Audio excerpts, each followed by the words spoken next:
안녕하세요. 허브경제TV입니다. 오늘 볼 종목은요, 삼성바이오로직스를 좀 보도록 하겠습니다. 생물보안법 연내 통과 불발됐습니다. 그래서 중국 바이오를 저격하겠는데 실패한 미국인데요. 좀 기다려 봐야 되겠죠. 일단 우시바이오로직스가 미국 공장에 건설을 좀 재개를 했다라고 얘기가 나와주고 있습니다. 일단은 미국에도 굉장히 좀 많은 것들을 좀 투자해서 건설을 하고 있고, 나름 미국 경제에 조금 도움이 되기 위한 액션들을 좀 보여주고 있는 것 같습니다. 뭐 어떤 결과가 나올지는 모르겠어요. 이게 이 생물보안법이 결국 이제 중국을 제재하고자 하는 그런 법안이기 때문에 트럼프 행정부가 싫어하지는 않을 것 같고, 이거를 계속해서 묵혀두거나 그러지는 않을 거라고 좀 봅니다. 일단은 내년에 연장전이 좀 예상이 된다라고 얘기를 해주고 있고요. 이 국방수권법 아니라든지 아니면은 예산 지속결의안에도 포함되지 못해서 연내 통과가 조금 어려워졌던 부분이었다라고 얘기를 해주고 있습니다. 원래는 한 20일 정도가 되면은 20일 정도쯤에 결과가 나오지 않을까라고 생각을 했는데 하루 정도 일찍 나왔네요. 자, 일단은요, 뭐 올해 중국 기업들이 생물보안법 안에 좀 방어를 성공을 했는데, 이게 내년에 다시 입법 절차를 거치더라도 뭐 규제 대상 기업에 대한 지정 및 해제 절차 등 논란이 되었던 조항 수정이 좀 불가피할 것으로 예상이 된다고 합니다. 올해 법안을 반대했던 랜드폴 상원의원이 새로 상임위원회 위원장이 되기 때문에 입법 절차에도 험난한 여정이 될 것으로 좀 보고 있다. 이런 식으로 얘기를 해주고 있는데요.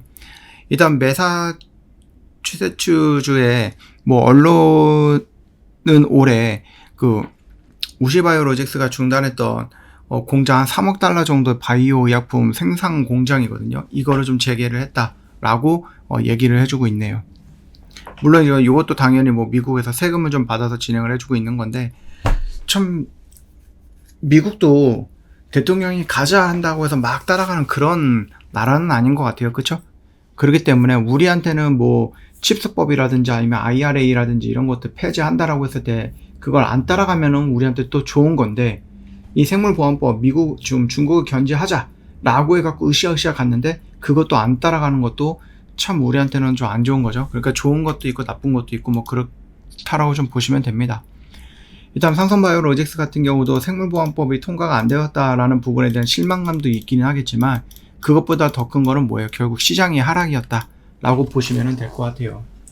이 파월 의장이 또 이상한 얘기를 하다 보니까 시장이 굉장히 좀 많이 밀려 내려갔는데, 그렇다라고 하면 이게 미장을 우상향하던 그 추세 라인을 꺾어서 우하향으로 떨어뜨리기 위한 시작일까라고 했을 때 저는 그렇게 보지 않습니다.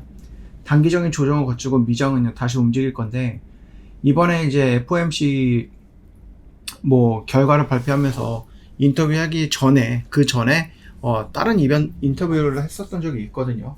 그때 미국 경제가 자기가 생각했던 것보다 훨씬 더 좋더라라고 얘기를 했습니다. 그렇기 때문에 이 발언으로 인해서 미국 경제가 갑작스럽게 나빠지거나 그러지는 않을 거예요. 충분히 어느 정도의 방어는 있을 거다라고 좀 보고 있고요. 반등 역시 충분히 나올 수 있다라고 판단이 됩니다. 그렇기 때문에 미장이 이렇게 꺾여 내려가는 부분에 대해서는 여러분들이 미리 걱정할 필요는 없을 것 같고요. 한국장도 마찬가지예요. 여러분, 지금 시장이요, 이렇게 떨어진다라고 해서 이 저점을 깨기 위해서 이렇게 떨어진다라고 생각하시는 분들이 많은 걸로 알고 있는데, 그건 이미 여러분들이 겁을 먹었다라는 거예요. 그동안에 한국 시장이 계속해서 때려 맞다 보니까 조금만 밀려도, 조금만 악재가 나와도 전저점을 깨려가는 이런 모습들을 좀 그리다 보니까 지금 시장에서 여러분들 조금 위축되어 있다라고 생각이 되는데, 그러지 않아도 된다라고 말씀을 드리고 싶어요. 탄핵에 대한 그 기대감으로 인해서 시장은 올라왔고, 탄핵이 되고 조정받았던 이 구간으로 시작을 해서 여러분들 한국 시장은요, 추세가 우하향에서 우상향으로 돌려나가는 모습이 연출될 거라고 저는 판단을 합니다. 이게 100%일 수는 없겠지만은 확률상으로는 이렇게 갈 확률이 높다라는 거거든요. 이미 한국 시장은요, 돌리는 작업을 하고 있고요. 여러분들이 용기만 낸다라고 하면은 충분히 괜찮은 결과물도 가져갈 수 있어요. 시장이 어렵다라고 해도요, 저희는 계속해서 이런 식으로 매매해서 수익을 좀 챙겨 나가고 있으니까 여러분들도 할 수 있습니다. 못할 이유가 없습니다. 그쵸? 다만 이제 아직까지 나 혼자는 조금 버겁다 하시는 분들은 저희를 좀 찾아오시는 것도 방법 중에 하나겠죠? 저희가 크리스마스를 좀 핑계로 해서 딱 7일 정도 이벤트를 했고, 지금 하루 남았습니다. 금요일, 내일 하루 남았기 때문에 시간이 없어요. 저희가 55% 굉장히 큰 폭으로 할인을 해드리고 있으니까 이번 기회 놓치지 말고 저희랑 같이 한번 해보자. 12월부터 내년 3월, 4월까지는 대선이 있으니까 이때까지 종목들 굉장히 재밌게 움직일 거고, 대선이 진행이 돼서 대통령이 탄생이 되면은 정치 리스크가 지금보다는 훨씬 더 해소가 될 거기 때문에 우리나라도 이제 정상적으로 운영이 될 거 아니에요. 그러면 그 기대감에 의해서 시장은 더 올라갈 거예요. 그러니까 여러분들 지금 딱 전환이 되는 변곡점이라고 판단되는 이 구간 라인에서 시작을 하셔야 됩니다. 그 시작은 저희 허브경제TV랑 함께 하면은 더 좋을 것 같아요. 고생하셨습니다.